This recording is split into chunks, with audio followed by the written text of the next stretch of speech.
Bismillahirrahmanirrahim.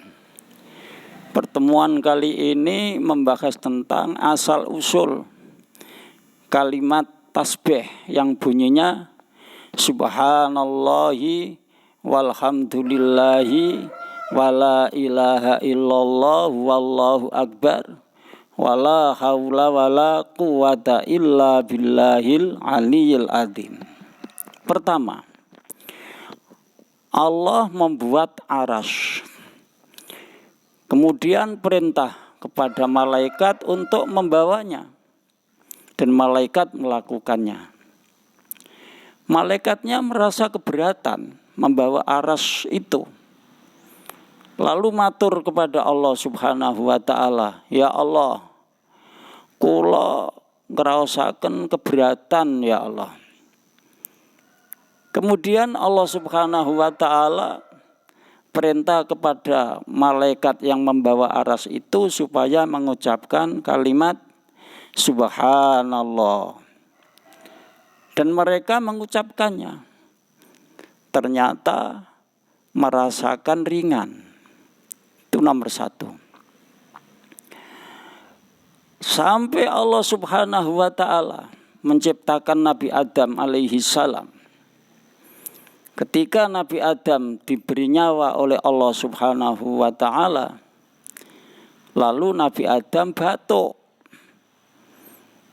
Nah, ketika batuk itulah Allah perintah kepada Nabi Adam supaya mengucapkan kalimat Alhamdulillah.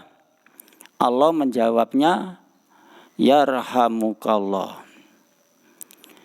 Ketika Allah Subhanahu wa taala mengutus Nabi Nuh alaihi salam untuk mengajak kaumnya supaya mengesahkan Allah Subhanahu wa taala. Nabi Nuh mengajak, "Hai kaumku, kalian jangan menyembah patung, tapi menyembahlah kepada Allah Subhanahu wa taala. Kalian supaya mengesahkan Allah Subhanahu wa ta'ala." Nabi Nuh selalu mengajak kepada kaumnya seperti itu. Dan Nabi Nuh mengucapkan, "Hai kaumku, ucapkanlah kalimat La ilaha illallah." Ucapkan kalimat itu kaumku. Itu yang nomor 3. Tapi kaumnya tidak ada yang mau menolak. Sampai 300 tahun Nabi Nuh mengajak umatnya supaya mengesahkan Allah Subhanahu wa taala. Yang ikut cuma sedikit sekali, yaitu sekitar 70 orang. Inilah bahwa Allah membuat para nabi, para rasul itu ada yang diberi banyak pengikut. Seperti Nabi Ibrahim pengikutnya banyak. Seperti Kanjeng Nabi Muhammad SAW pengikutnya banyak. Tapi seperti Nabi Nuh alaihissalam pengikutnya cuma sedikit.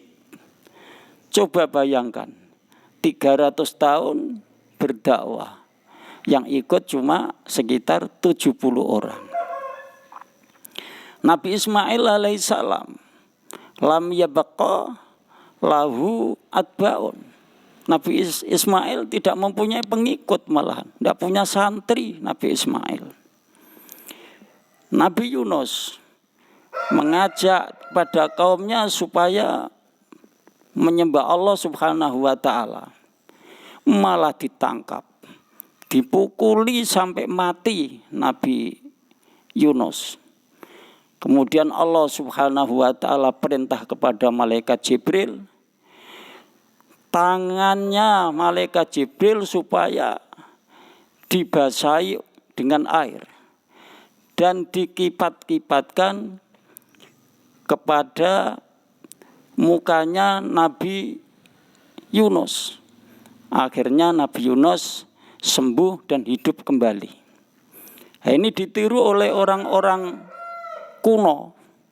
Orang-orang kuno itu kalau ada pitiknya klenger, entah kena apa, itu ambil sapu, lalu dikasih air, lalu dikipat-kipatkan kepada hewannya yang kelenger itu.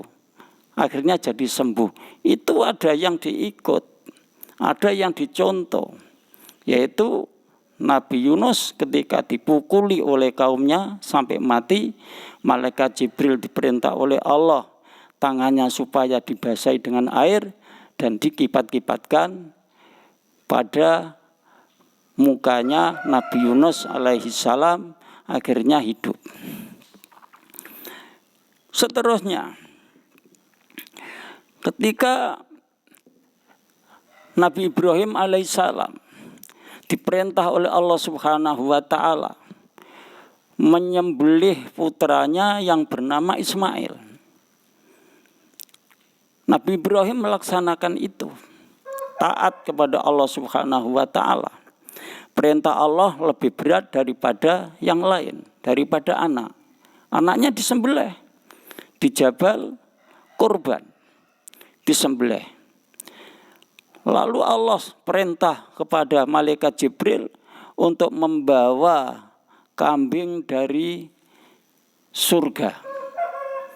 Disuruh memberikan kepada Nabi Ibrahim alaihissalam sebagai gantinya Nabi Ismail. Nabi Ismail dipotong, tidak mempan, pesonya, gamannya tidak mau memutus lehernya Nabi Ismail. Kemudian malaikat Jibril datang kepada Nabi Ibrahim memberikan kambing sebagai gantinya Nabi Ismail itu.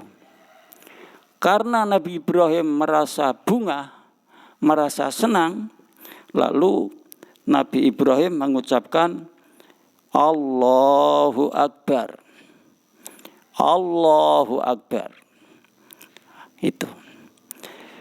Ketika Allah Subhanahu wa taala mengutus Kanjeng Nabi Muhammad sallallahu alaihi wasallam untuk berdakwah kepada umatnya, lalu malaikat Jibril menemui kepada Kanjeng Nabi Muhammad sallallahu alaihi wasallam dan menceritakan bahwa ada kalimat-kalimat yang bagus yang perlu diajarkan kepada umat Muhammad sallallahu alaihi wasallam.